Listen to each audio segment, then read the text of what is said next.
You're listening to a Brain Stew Fresh Fright review.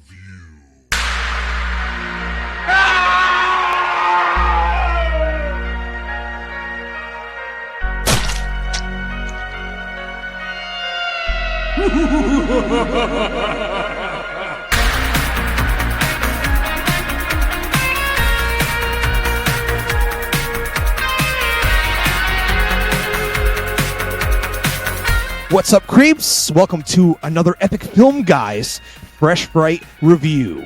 I'm Justin. I'm Jeremy. I'm BluBrry. And this week on the show, we're talking about another nun horror movie. That's right. The last episode, you heard us talk about Immaculate, starring Sydney Sweeney. And here we are, back to fucking back with another one. Brady, what movie are we reviewing on the show this week, my friend? Oh, we are talking about the First Omen, which is the prequel to the Richard Donner classic, The Omen.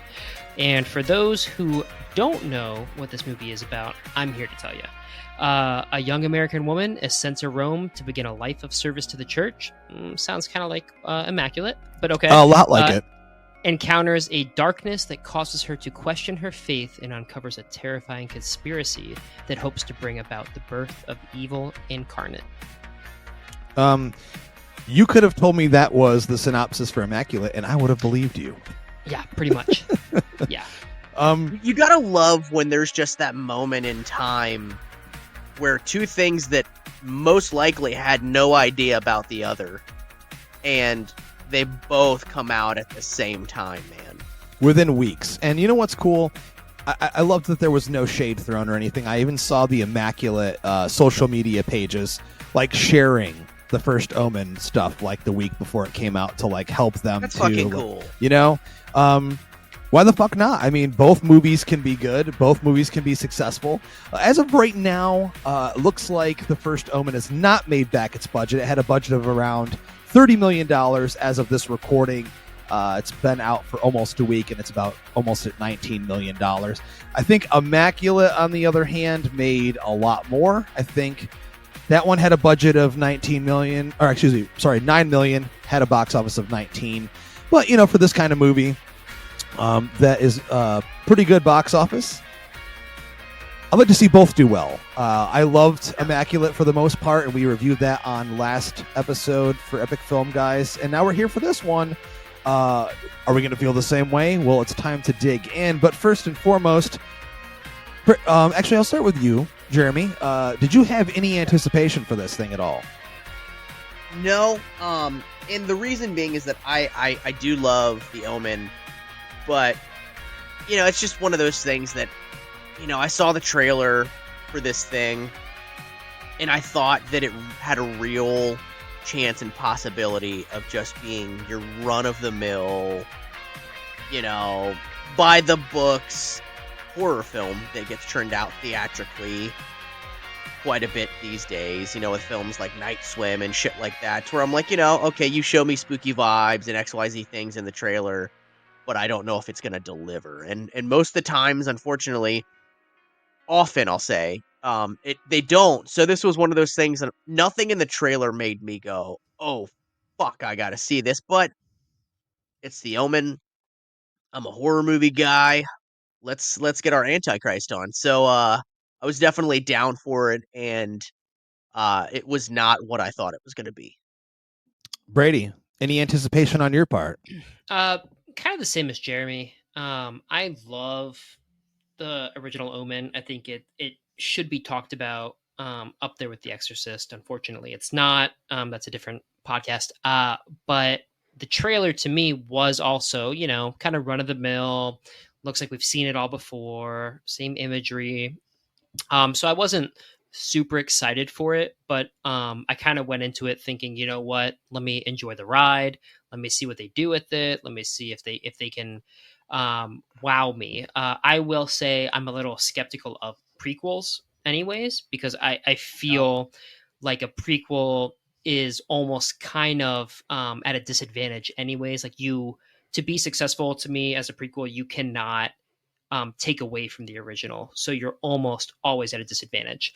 So going into this movie, I was a little wary. But yeah, that's kind of how I went into it, at least. Very fair. I myself saw the trailer and it knocked my socks off. I thought it looked amazing. I thought it had a prestige look to it that most horror movies don't have. I love the way it was edited. It felt a lot more artsy, a lot more 1970s vibes in it than, the traditional Haunter, if you will. And I know, Brady, I'm pretty sure you did as well, but I rewatched the original last week before I went and saw this one.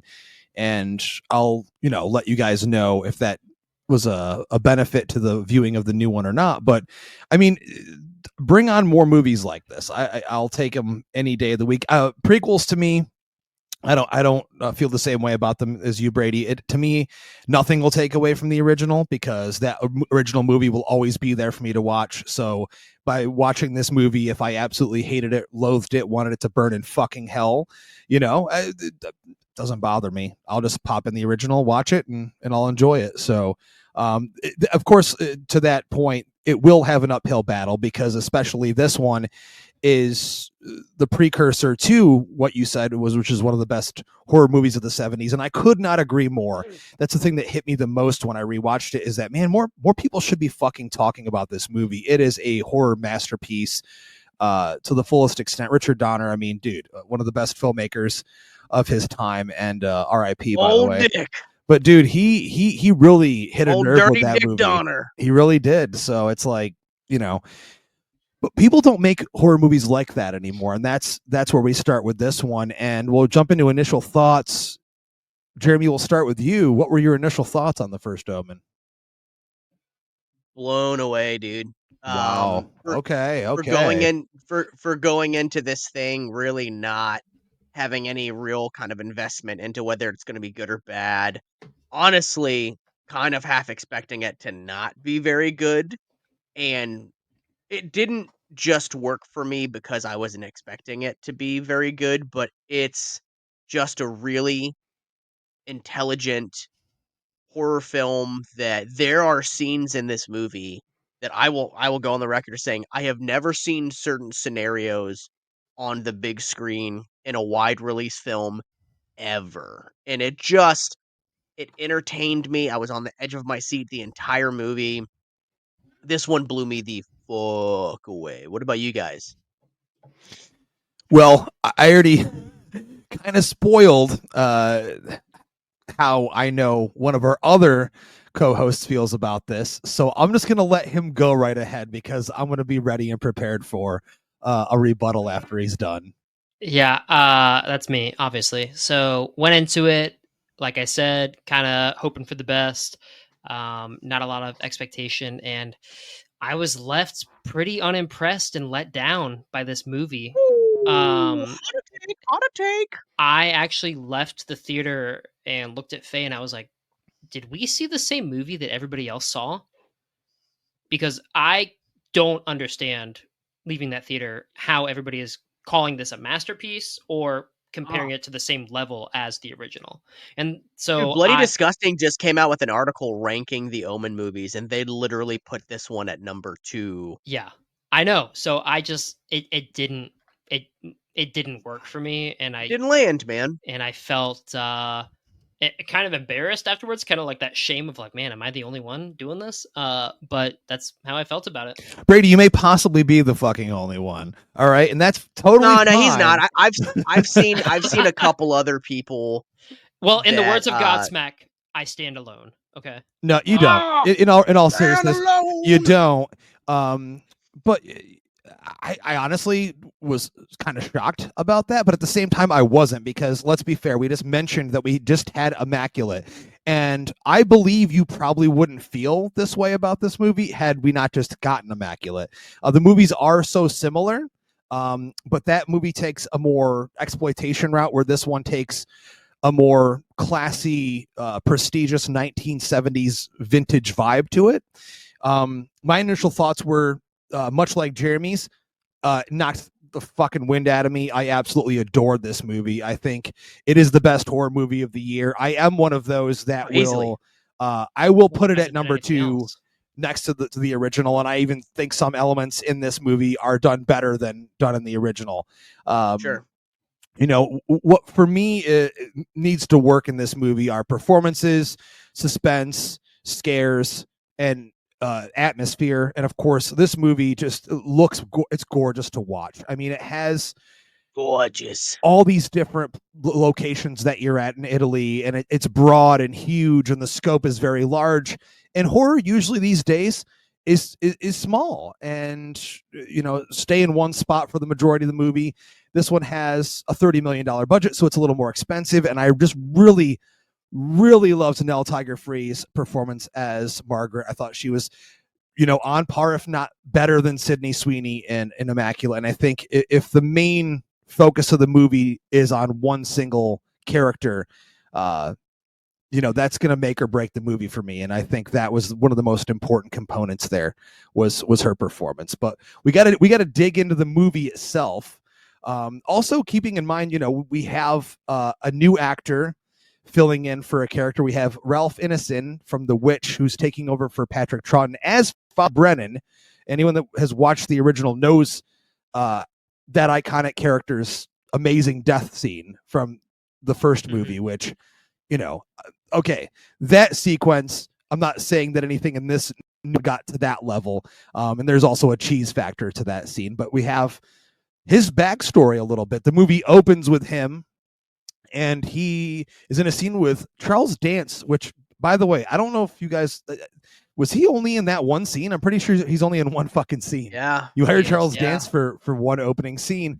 But also, you know, real quick, just saying, sorry to cut you off. This is a spoiler-filled episode. Yes, thank you for reminding them, those that are new listeners. Those that usually listen, they know this is going to be full spoilers, but, you know, the movie's been out for a week. But yeah, so he meets with Father Harris, played by Charles Dance, about this occult conspiracy. And Father Harris gives Brennan a photograph of a baby with the name Sienna inscribed on it. So here's what I want to talk about. That real quick, sorry. No, that fucking scene was the epitome of an attention getter. It let you know right off the bat that this movie is going to make you feel uneasy and that there could be anything around any corner. And when there was the reveal shot. Yes. Oh my fucking God, man. I around, was like, yeah. Okay. I see you. But what I meant, but, you know, it wasn't like an instant thing. It was a fake for out. sure, and then for sure. You know, for sure. Because you're like, oh my God, no one dies, and then he fucking turns around and you see the back of his head, and there's so much suspense put into that scene. That's when awesome. That's when it immediately hit me like what kind of movie I was gonna watch, you know. And I was like, okay, I'm in for this, because that opening scene was gonna make or break my experience with it, and I was like, okay, I'm in for this fucking ride here. Yeah, for sure. Be ready. Sorry. Continue. No, I'm just gonna wait because my point is gonna come in handy later and make more sense. I mean, feel free, take it on. No, I was just gonna say, you know, there's a couple things that I really had issues with, and to your point, Justin, you know, I think the performances are great. Yes, I think the atmosphere is great, but that's 50%.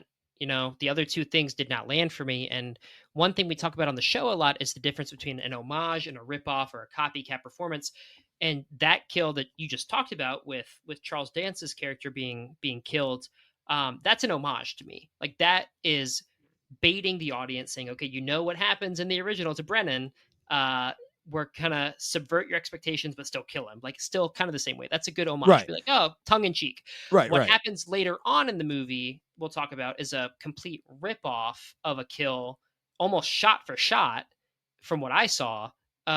Just including one extra element. And so, for me, I think that goes into a lot of how this movie just doesn't hold up. Like, it's, well, I mean, to your point, I don't think you can rip off something if you're part of that franchise. You're homaging it regardless. So then I'll also say, if you're the fucking Antichrist, you only have two tricks up your sleeve. You're killing people off the same way in the prequel you kill them off in the fucking original. Like, what are you doing? I mean, that's fair. Keep in mind as well, I mean, my perspective on this is a fresh new take on the Omen. The last Omen movie we got was the remake. Jeremy, do you remember when that was like the middle of the 2000s? 2005? Yeah. So it's been a long time. None of the young people going to see this know anything about any of those movies. So if there's anything, to me at least, that seems like an homage, it's because we haven't gotten a new movie in this series in so many fucking years that it still felt fresh to me.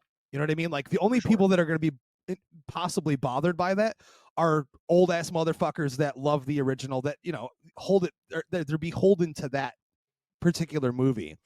I felt like the kills, at least right off the bat, if we're going to talk about them, were close to the stuff we saw in the original, which I just watched before this, but done in a different way, differently enough where I was like, cool, totally fine with me. You know, it didn't bother me at all. I mean, it's like taking, for example, the Friday the 13th remake. Sure, there's kills that are extremely similar, arrow through the eye, you know, same shit to the original. It's an homage, but they do it slightly differently. You know, I just view it in that sense. And also I felt like all of the violence in this movie was so visceral, so mean spirited. This did not feel like a traditional studio motion picture, and especially not one made by fucking Disney, which, dude, Disney, which owns 20th Century Studios, they fucking made this movie. They promoted this movie, which to me is still wild. It's kind of crazy. Yeah. I love it. But so yeah, moving on. Again, this is much like Immaculate in the sense, Brady, where, you know, we have this character, Sure. Margaret. She heads to this orphanage, and she has this she has this history with Bill Nighy's Cardinal Lawrence. So he's known her since she was a kid, and it seems like he's been a huge part of her life, and she's been a troubled child, blah blah blah, yada yada yada. And then she gets to this school, and while she's working there, she realizes that there's this mistreated orphan, Carlita, and she connects with this child in a deep way, and she really wants to take care of her from her own experiences. And from there, you know, we have this build up, and Margaret starts to get visions while she's there, and there starts to be things that she's uneasy about. And that's when, of course, as we always like to say, pushing it forward here, hijinks ensue. Yeah. I mean, I think the relationship between Margaret and Carlita was well written and well performed. I think those two had a really good back and forth. They built what little suspense I found in the movie came from those two. So I did really enjoy the scenes where they're in it. And to your point, Justin, you know, Margaret is a character to follow in this movie. How well the actual script utilizes her towards the end with that twist that wasn't a twist is up for debate, but she gives a great performance, and she is someone to watch in this movie. I don't know that the things that she goes through in this movie really explain it in a way that works for me. Well, elaborate. What would have made it work for you that's different than what they did in the movie? So similar to Immaculate, you know, we find out that the Antichrist, Damien, that we find out in the original is being... Hold on, spoiler. Is this a spoiler for Immaculate as well? Well, we already did that, and a spoiler on that. But this, somebody who's listening. So if you're listening to this and you haven't listened to Immaculate, and you haven't seen Immaculate, so you know, in that movie and this one, we find out that there is this scientific approach to it. So in this movie, First Omen, they're manufacturing the birth of an Antichrist, and they're impregnating people with the jackal, and trying to... We got some jackal coming here. ...produce an Antichrist, which... For me, and this could be, you know, I've thought about it a lot. This could be from my own upbringing with Christianity and religion, but, you know, the Antichrist is evil incarnate, right? Like there does not have to be an explanation for the Antichrist. The Antichrist is the opposite of Jesus Christ and happens. Immaculate conception, right? So the fact that they said, cool, we have a cult of people who are not Satanists. They're churchgoers who want people to come back to the church because they're turning too secular. So we're going to impregnate people with a jackal, hoping that it produces this Antichrist that we can then control to make people come back to going to church, was so fucking convoluted, was so fucking in outfield. It made no goddamn sense. And it takes away from the power of what the fucking Damien is in the original, because he comes from people that swapped him out with a baby. He's just evil. He's the Antichrist. There's no explanation for it. So for me, that instantly took me out of it. And I said, why are we going this route? Why are we doing the scientific fucking Jurassic Park thing all over again? Like, I don't need that. And so for me, anything after that reveal was just dumb. It felt way more like a pagan ritual to me than anything scientific. Immaculate took a very specific, direct scientific approach, where this just felt like this age-old thing that they've done before. And if you connect it to the opening of the Omen, when they the babies are switched, it always felt like to me it had to do with the church. Immediately, the church was behind the whole fucking thing. When you watch the movie, that's what I always connected that to. I guess so, I never. To me, it seems like what you're. I totally respect that. I think your problem is with the choice they made. I mean, if this was going to be the origin, and we were going to get the origin of Damien, I mean, I don't see any other possible way, unless the devil just shit him out of his asshole, and there he is. Well, yeah, I will say, I'll jump in, and I will say that I found the reason for them basically manufacturing the Antichrist to be like, okay, well, that's like, it is a little silly, right? I think that if it should have been people posing as religious entities in order to infiltrate and create an Antichrist, because they are Satanists and they want to bring about the end of the world. Right. Like, to me, I think that would have worked a little bit better, because that was a moment where I went, okay, so let me get this straight.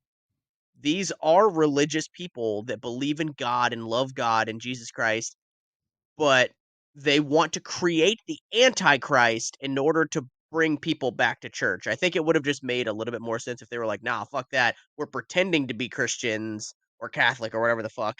And we're just basically trying to create the devil and we're just posing as these religious entities because fuck religion and fuck God and fuck heaven and all that shit. Like, I feel like that uh would have been made a little bit more sense, I guess. No, I mean, they even could have just done the route of, these are a group of Satanists who are not trying to pretend to be people. They're just trying to make the Antichrist happen. So you could in a sense bring in the jackal, we're going to bring these women to the jackal and impregnate it to try to make an Antichrist. Real quick, where did the jackal phrase come from? Like, what is that from? That's from the first one. Original. Okay. She was born. That's why she was born of a jackal. Dude, yeah. Someone reached out to me after I saw it, and they were like, bro, just one thing I need to know. How the fuck do they explain her getting fucked by a jackal? And I was dude. He's got a dick? I was like, you're going to have to watch the movie for yourself. Okay. But it's been a minute since I watched the original, and I'm like, dude, now I want to watch the sequel to The First Omen. It's called The Omen. I'm really excited about it. You should watch it, yeah. My opinion on what you guys just both mentioned is, I came from a religious upbringing as well. The motherfucking church would absolutely fucking do this in order to gain more power in the world. Look at what they've done in the history of Christianity, the history of Catholicism, for decades and hundreds of years, centuries. They've done every single thing they can do to swindle people to gain power. By taking other religions, adopting other traditions, and calling them their own Christian names. The Crusades, anyone? I mean, they killed thousands of people in order to enforce the religion. This to me did not seem far-fetched in the least in a movie where a girl gets impregnated by a demonic jackal. I mean, I'm watching a movie about a baby that's being born that later on in the fucking franchise ends up becoming the fucking president. So, I mean, this is like the least bit, for me at least, far-fetched thing in a fantasy horror movie. I don't take it as a realistic thing, but if I had to, it didn't. Everything else worked so well for me that it wasn't a deal breaker for me. But if I did have to do one critique on the film of like, what's one thing you would change, it would be the motivation. Yeah, I mean, in reality, and again, Brady and I just discussed this on Immaculate, and it's in those comparisons, unfortunately, ladies and gentlemen, are very much at the forefront, because that movie also did something extremely similar with that concept of religious people attempting to. I mean, it was slightly different in that one. Brady, we talked about it in that one. Yeah, a little bit. It's honestly what they're trying to have birthed is the exact opposite in a way. So yeah, it does feel a little bit strange, but again, they both have the same idea, and that's why it's like I trusted it in that, I trusted in this. I feel like if I'm going to go along for the ride, if I buy into it, I'm good, and I bought into this overall in terms of that. But what that allowed us to get was some amazing visuals. Let's just say I've never seen a vagina treated in the way that I did in this movie. Dude, True. I couldn't Yep. believe they showed it. I could not believe they did a side profile shot, and I was like, that shit's crazy. And then they did the fucking full Dude, Monty it made Man you think, camera Jimmy, straight up. didn't you think at first when you saw the side, you were like, oh my God, they showed that? You didn't for 1 minute think, oh my God, they're going to actually show the front full on. So when I saw, I was taken aback. I was like, oh my God, they fucking went there. Yeah, it was my buddy Anthony and Mike went with me to see the movie, and I just fucking looked at them like, oh my God. Because like not like in a childish way, but like in a way of like, I can't believe Yeah, exactly. that made it into fucking theaters nationwide. Like that's crazy. Yeah, for sure. Also something to bring up that I really enjoyed about this movie, Brady, I don't know if you felt this way about it, but I really loved that the time frame in which they set this in Rome, where they had these riots happening. They had these, people on the streets with signs, and they were pissed off. And we had that one scene in the movie where they took the field trip, and I thought it was one of the most horrific scenes in the movie that had nothing to do with directly anything to do with any of the demonic shit, which was just they come out and they're trying to escape this riot, and Margaret's just stuck in this, and the way that was shot, framed, and put together was truly horrific. I mean, I thought that was some fantastic work there as well. No, I did too, and so that is one thing I did enjoy. There's riots are coming, I believe, from a labor movement where they're looking for higher wages or fair wages, and that's introduced kind of offhand remark at the beginning, when Margaret first shows up. But yeah, when she leaves that museum and she's stuck in the crowd, separated from the kids in the church, there's this underlying theme where Margaret's kind of like the unreliable narrator, where she also has her background in mental health issues, where she has been a ward of the church for a while. So you see her in her vision, this tentacle is coming around her, suffocating her, but then you see one of the Mother Superior nun, she just sees her there alone, not being touched. So I thought that was a really good way to up the ante in a way, and show some suspense and be like, what exactly am I getting into here? Yeah, for sure.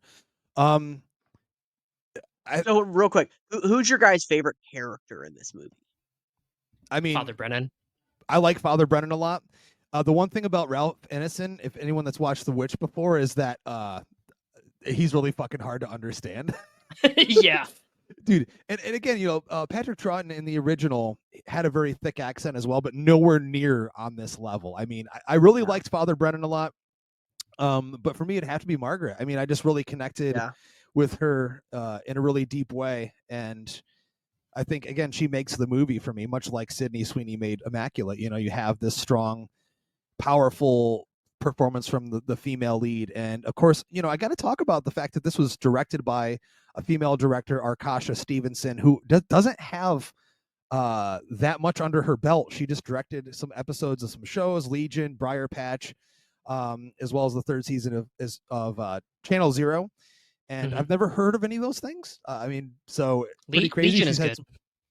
But yeah, that's right. You were talking about Legion with me the other day, but this is her actual feature fucking directorial debut. And if this is any indication as to what she's going to be making in the future, count me in for every single thing she directs. That's something that needs to be brought up even more. And I think that's another reason why so many people are hailing this so highly as a modern horror masterpiece. This is her first movie. And it's made in the same vein, at least to my eyes, as what Richard Donner created with the 1976 original.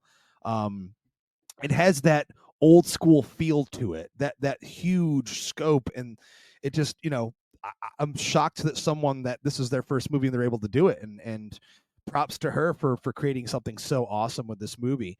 But moving along very quickly here, because the ending is some wild shit, and it's either going to work for you or it's not going to work for you. Brady, what did you think about the ending? Hated it. I just so here's the other thing that I wanted to bring up. In the movie, they say, okay, cool, the jackal is impregnating somebody. There's 14 different girls or babies, right, that have been created, and they find a file. You find out, oh, well, it's because the jackal needs to have a boy in order for it to be the Antichrist. So he's had 14 girls. All those girls still have the triple sixes, the mark of the beast. Why would they have the fucking mark of the beast? They're not the Antichrist. That didn't make sense to me. So then you find out, cool, the jackal needs to actually impregnate his own offspring, which is how they bring Margaret into it. When the whole movie they've been trying to make you think it's Carlita that's going to get impregnated, but really it's Margaret. I mean, anyone. I think all three of us knew it was anyone watching sure. the movie knew they were not going to impregnate a girl that young. We all knew it was Margaret from the start. However, one thing I did like about the ending was they're in a car chase scene. They're trying to race to either a hospital or a safe location. They get into a car accident. Margaret gets out of the car and her water breaks. And I thought they were going to turn her into a jackal for a second. Like the way she's just contorting and going through labor. Amazing scene. Incredible scene. So I really did appreciate that. So you didn't totally hate the ending. The ending for me is, it ties right into the Omen, the original 1976. But then you have this weird fucking scene at the end where Father Brennan goes to this house in the snow where Margaret is with Carlita and Margaret's daughter, which is the twin of Damien, and he only for him to say the name Damien. That's all it's there for. That was so fucking dumb to get there and be like, hey, I just want you to know they're going to come find you. And they named your son Damien. And then it cuts. It's like, what the fuck was that for? You just talked about my favorite scene in the entire movie. I'm sorry. I loved the ending, and I love that Father Brennan truly cares about Margaret, and that you can tell that he's happy that she survived, but I saw it as more of a warning, just to let you know you're not safe. I care about you and what we've been through, so I'm here to give you a warning that they know that you're alive and they will come for you. And then of course the cherry on top was Damien.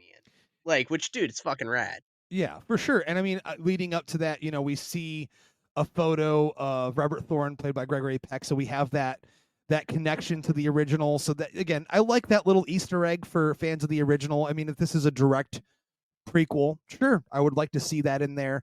I also really loved the ending. I loved the climax of the end of the movie, with Margaret awaking strapped to a hospital bed and realizing that they're trying to remove these. Well, we think it's one child. We find out it's two children, and Margaret stabs Lawrence, takes the child, and she's trying to kill him. And there's this build up to that, and then we even see the jackal in flames in the background, which I loved that imagery. Then she leaves and she takes Carlita with her, and then we get that scene at the end that you guys talked about. And I would have to believe, because Jeremy, you've seen all the sequels. It's been a long time since I've seen them all. This character doesn't come up ever again. Am I correct about that? Yeah, so my thing is, that was my next question, is do you guys think that if this thing makes enough money, they'll make a follow-up to this, which would essentially be another prequel? Or no? You know what? I don't. You know what? I do agree with Brady. I hope not. I don't see where that would make any sense at all whatsoever. Because it would be almost like a linear side by side with the events of the original Omen. Like that would be weird. My belief on it is that he comes to warn them, and we're led to believe they get killed. I mean, because there's no other option. If those characters don't get named in any way before the first movie starts, well, then they're gone. They're not just in hiding, and then we're going to get a movie that takes place, 30, 40 years later, and they're still alive, it's interesting to think because, you know, for me at least, I would like to see more movies like this from the same director, Arkasha Stevenson, but it wouldn't make any logical sense at all whatsoever to do so. So, yeah. But as we're winding down on our Fresh Fright review on the First Omen, we might as well jump into final thoughts and trash it or treasure it. And you know what, Brady, since you've been chomping at the bit, you got more to say. You want to talk about those kills being ripoffs, motherfucker. I know you want to, so just go have at it, my friend. How funny would it be if I just like treasured it right now? Listen. When I talked to you the other day, all you said was, "It's closer to trash than treasure." You never even told me what you were going to rate it, so I don't know. Going back to the beginning, for me, you know, I don't mind an origin story. I don't mind explaining something. I am a fan of Rob Zombie's Halloween. I was just going to call you out on that, so I'm so glad that you were honest. I think that's a really interesting way to go back and show, like, hey, like, here's my take on how, you know, Michael Myers ended up being Michael Myers. However, I think the real horror of the Shape and Michael Myers from the original Halloween is that you don't know his reasoning. Like, he just one day snaps and kills his sister, and then years later kills everybody else. So John Carpenter made a boogeyman movie, and Rob Zombie made a serial killer movie. Sure, but I don't mind that explanation in Rob Zombie's own way, right? However, I feel like a prequel should not take away anything from the original, and it should at least add to it or help boost it up or supplement it. This one doesn't do that for me, and especially with the lead up right into the events of the original, like, it takes away, and it could be just because it's the reasoning behind it for me, you know, like, that does not work at all. I get it. The 14 different girls who have the mark of the beast and then they finally get a son, that doesn't work for me either. The kills, other than Charles Dance's priest getting killed in an homage to Father Brennan, I think that and I'm sorry, I'm forgetting her name, but the nun in the orphanage, the convent, when she gets killed or kills herself, that's you almost you mean Mia Goth's fucking yeah, no eyebrows. Yeah, dude. It's almost a complete ripoff, except she lights herself on fire. It's almost shot for shot of in the original. And the thing, you know, I was talking to Faye about it with the original, when the nanny kills herself, that's the first moment of violence or terror you have in that movie. And it comes out of fucking left field. This movie doesn't have that because you know what's going to happen in the original. So the entire time you're expecting something, and it starts off with violence and a kill. So I think that just takes away from the awe and the power of what an Antichrist child movie is and what we got with the original Omen. So for me, I did not enjoy it as much as I wanted to. There was too much wrong with it for me to enjoy the parts that were not wrong with it. So I gotta trash it. And Jeremy, final thoughts and trash it or treasure it. I think it's a great companion piece, and it all really worked for me except for the one little bit where I was like, I feel like that could have been tweaked a little bit and a little bit better. But it wasn't a game, you know, changer or ruiner for me that I didn't like that one minute aspect of it. But I really loved this one. I was not expecting to love this one. It's absolutely a treasure for me. I can't wait to buy it and have it with the other Omen movies in my collection. So fuck yeah. Yeah, I'm lock and step with you.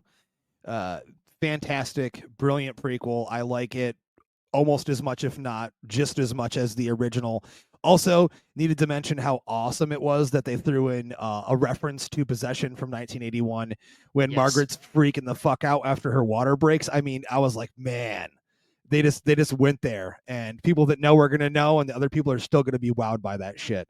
You know, like I said a million times already, this felt like a movie that was made in the 70s in terms of, from a filmmaker's perspective, how big it felt, the scope, you know, the locations. It was just gorgeous to look at. We have a brilliant performance by Nell Tiger Free as Margaret. The sense of dread and the imagery for the demonic stuff. Haven't seen anything done like that in so long, and I adored every single second of it. So for me, it is a treasure. I myself also cannot wait to own this movie and watch it again.